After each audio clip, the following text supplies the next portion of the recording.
യേശുവിൽ ഏറ്റവും അനുഗ്രഹീതരായ പ്രിയപ്പെട്ടവരെ, ഡെയിലി ബ്ലെസ്സിങ്ങിലൂടെ നാം ദൈവവചനം കേട്ടുകൊണ്ട് പ്രാർത്ഥിക്കുന്ന സമയമാണ്. ലക്ഷക്കണക്കിന് ആളുകൾ ദൈവവചനം പ്രാർത്ഥനയോടെ കേൾക്കുന്നുണ്ട്, അത് സ്വീകരിക്കുന്നുണ്ട്. അതവരുടെ ജീവിതത്തെ മുന്നോട്ട് നയിക്കുന്ന ഒരു ശക്തിയായി മാറുന്നുണ്ട്. എല്ലാ മഹത്വവും ദൈവത്തിന് കൊടുക്കാം. അത് ദൈവാനുഗ്രഹമാണ്.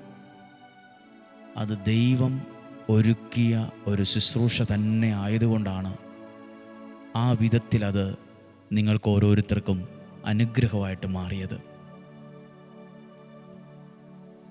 നമ്മളൊക്കെ പലരെയും കാണുന്നവരാണ്. ജീവിതത്തിൽ രസം പോയവരുണ്ട്. ചിലർ പറയും ജീവിതത്തിനൊരു സന്തോഷമില്ല, ജീവിതത്തിനൊരു രസമില്ല. ജീവിതത്തിൻ്റെ രസം പോയ ഒരുപാട് പേരുണ്ട്. നിങ്ങൾക്ക് വേണ്ടി ഇന്ന് പ്രാർത്ഥിക്കുവാണ്. എന്തിനാ ഇങ്ങനെ ജീവിക്കുന്നത്? ഇങ്ങനെ ജീവിച്ചിട്ടൊരു പ്രയോജനമില്ലല്ലോ. എനിക്കൊരു ജോലി ഉണ്ടായിരുന്നെങ്കിൽ, ഞാൻ ഇങ്ങനെയൊന്നും ജീവിക്കേണ്ട ആളല്ലല്ലോ. എൻ്റെ വിവാഹം നേരത്തെ നടന്നതാ പ്രശ്നം. വിവാഹം കഴിക്കണ്ടായിരുന്നു, വിവാഹം കഴിച്ചാൽ മതിയായിരുന്നു. ഇങ്ങനെ പലവിധ കാരണങ്ങളാൽ മനുഷ്യൻ അസ്വസ്ഥനാകുന്നുണ്ട്. ഇന്ന് നിങ്ങൾക്ക് വേണ്ടി പ്രാർത്ഥിച്ചുകൊണ്ട് ഈ വചനം വായിക്കുവാണ്. 1 സാമുവേലിൻ്റെ പുസ്തകം 1-ാം അധ്യായം 10-ാമത്തെ വാക്യം. അവൾ കർത്താവിനോട് ഹൃദയം നൊന്ത് കരഞ്ഞു പ്രാർത്ഥിച്ചു എന്ന് എഴുതിയിട്ടുണ്ട്. ഹൃദയം നൊന്ത് കരഞ്ഞു പ്രാർത്ഥിച്ചു. അപ്പോൾ നിങ്ങൾ ചിലപ്പോൾ ചിന്തിക്കും, ഈ വചനം ഒരുപാട് പ്രാവശ്യം പറഞ്ഞിട്ടുണ്ടല്ലോ. ഞാൻ ഇന്ന് ഈ വചനം നിങ്ങളോട് പറയാൻ കാരണം, ദൈവസന്നിധിയിൽ കരഞ്ഞ് പ്രാർത്ഥിച്ചത് ഹന്നയാണ്. ദൈവസന്നിധിയിൽ കരഞ്ഞു പ്രാർത്ഥിച്ച അമ്മയുടെ മകൻ്റെ പേര് ബൈബിളിൽ എഴുതിയിട്ടുണ്ട്, സാമുവേൽ. എന്നാൽ വേറെ ഒരാളും കൂടി ബൈബിളിലുണ്ട്. 1-ാം അധ്യായത്തിൽ അന്നായും പെനീനായും.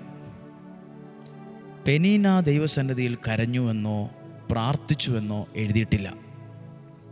അങ്ങനെ ഒന്ന് ചിന്തിച്ചതായി പോലും എഴുതിയിട്ടില്ല. അവരുടെ മക്കളുടെ പേരുകളൊന്നും ബൈബിളിൽ എഴുതിയിട്ടില്ല. ഈ അധ്യായത്തിലൊന്നും കാണുന്നില്ല. എന്നാൽ പ്രാർത്ഥിച്ചൊരമ്മയുടെ മകൻ്റെ പേര് ദൈവവചനത്തിൽ എഴുതിയിട്ടുണ്ട്. പ്രിയപ്പെട്ടവരെ, ഇത് നിങ്ങളോട് പറഞ്ഞത്, പ്രാർത്ഥനയുള്ള ഒരമ്മയുടെ മകൻ പ്രാർത്ഥനയുള്ള ഒരു മനുഷ്യനായി തന്നെ മാറി, ഒരു പ്രവാചകനായി മാറി. ഒത്തിരി പേർക്ക് ഭയങ്കര ബ്ലെസ്സിങ് ആയിട്ട് മാറി. ആരുടെ മകൻ? ദൈവസന്നിധിയിൽ കരഞ്ഞ അമ്മയുടെ മകൻ. ആ മകൻ്റെ പേര് ബൈബിളിലുണ്ട്. അതാണ് 20-ാമത്തെ വാക്യം. അവൾ ഗർഭം ധരിച്ച് ഒരു പുത്രനെ പ്രസവിച്ചു, ഞാൻ അവനെ കർത്താവിനോട് ചോദിച്ചു വാങ്ങിയതാണ് എന്ന് പറഞ്ഞ് അവൾ അവന് സാമുവേൽ എന്ന പേരിട്ടു. സാമുവേൽ. പ്രാർത്ഥനയുള്ള ഒരമ്മയെ ദൈവം ഓർത്തു, ആ മക്കളെയും ദൈവം ഓർത്തു. എന്നെ കേൾക്കുന്ന മാതാപിതാക്കളെ, നിങ്ങൾ നിങ്ങളുടെ മക്കൾക്ക് വേണ്ടി പ്രാർത്ഥിക്കുന്നവരാണോ? നിങ്ങളുടെ മക്കൾ അനുഗ്രഹത്തിലെത്തും. കഴിവുണ്ട്, ബുദ്ധിയുണ്ട്, നല്ല അഭിപ്രായമൊക്കെ കേൾക്കുന്നുണ്ട്, എന്തിനാ പിന്നെ പ്രാർത്ഥിക്കുന്നത് എന്ന് ചിന്തിക്കരുത്. അവരെ അനുഗ്രഹത്തിലെത്തിക്കുന്നത് കഴിവ് മാത്രമല്ല, മാർക്ക് മാത്രമല്ല, കളറ് മാത്രമല്ല, ഭംഗി മാത്രമല്ല, യോഗ്യത മാത്രമല്ല, ദൈവാനുഗ്രഹം കൂടിയാണ്. ഇനി ഈ പ്രാർത്ഥനയുള്ള അമ്മയുടെ മകൻ എന്തേരെ വലുതായി, എത്ര അറിയപ്പെടുന്നവരായി മാറി എന്നും കൂടെ ഒന്ന് വായിക്കുവാണ്. പറഞ്ഞിട്ടുണ്ട് ഞാനിത്. 3-ാം അധ്യായം 19 മുതലുള്ള വാക്യം. സാമുവേൽ വളർന്നു വന്നു, കർത്താവ് അവൻ്റെ കൂടെ ഉണ്ടായിരുന്നു, അവൻ്റെ വാക്കുകളിലൊന്നും വ്യർത്ഥമാകാൻ അവിടുന്ന് ഇടവരുത്തിയില്ല. സാമുവേൽ കർത്താവിൻ്റെ പ്രവാചകനായി തീർന്നു എന്ന് ദാൻ മുതൽ ബേർഷെബ വരെയുള്ള ഇസ്രായേൽ ജനം മുഴുവൻ അറിഞ്ഞു. ഒത്തിരി അറിയപ്പെടുന്ന ഒരാളായിട്ട് മാറി, പ്രസിദ്ധനായൊരു പ്രവാചകനായി മാറി, ഒരഭിഷിക്തനായിട്ട് മാറി. പ്രാർത്ഥനയുള്ള അമ്മേനെ ദൈവം ഓർത്തു മാത്രമല്ല, പ്രാർത്ഥനയുള്ള അമ്മയുടെ മകൻ്റെ പേര് വേദപുസ്തകത്തിൽ വന്നു. ആ മകനെ ദൈവം ഭയങ്കരമായിട്ട് വളർത്തി. അവൻ എവിടം വരെ എത്തിയെന്ന വായിച്ചു കഴിഞ്ഞില്ല.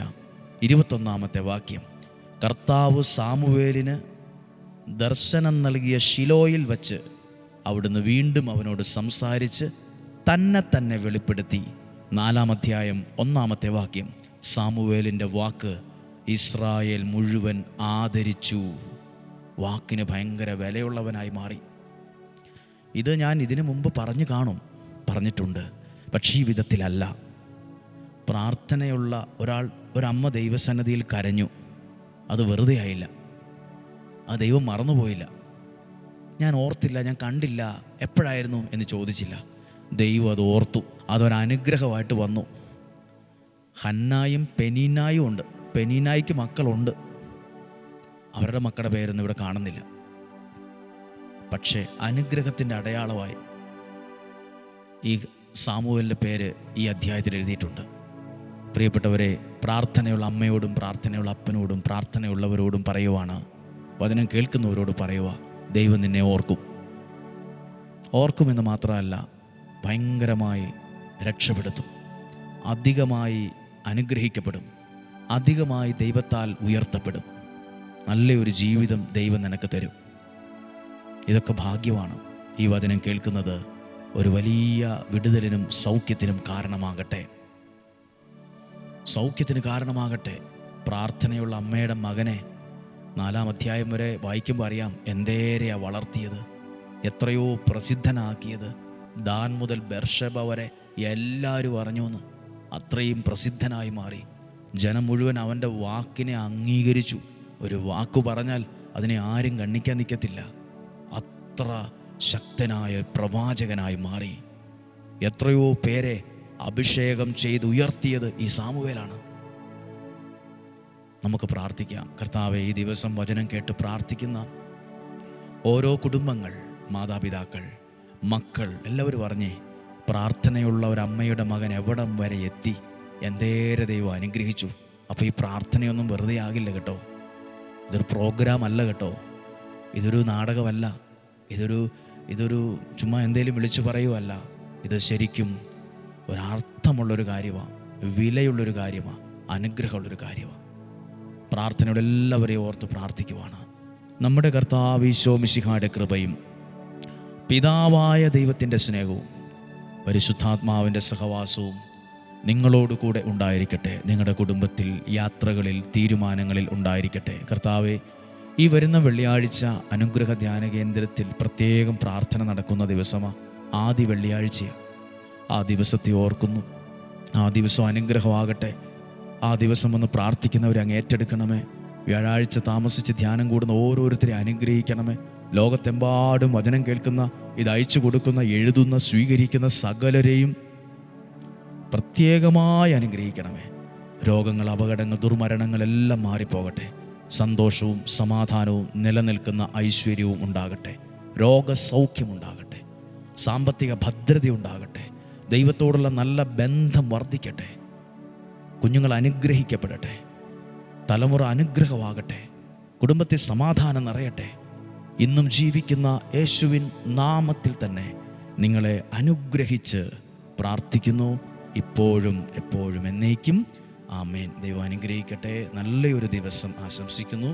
നാളെ ബുധനാഴ്ച രാവിലെ 5:30 തന്നെ വചനം കേൾക്കാൻ സാധ്യമായ എല്ലാവർക്കും ഒരുങ്ങാം, പ്രാർത്ഥിക്കാം. ഇന്ന് വചനത്തിലൂടെ ദൈവം നിങ്ങളെ സമൃദ്ധമായിട്ട് അനുഗ്രഹിക്കട്ടെ.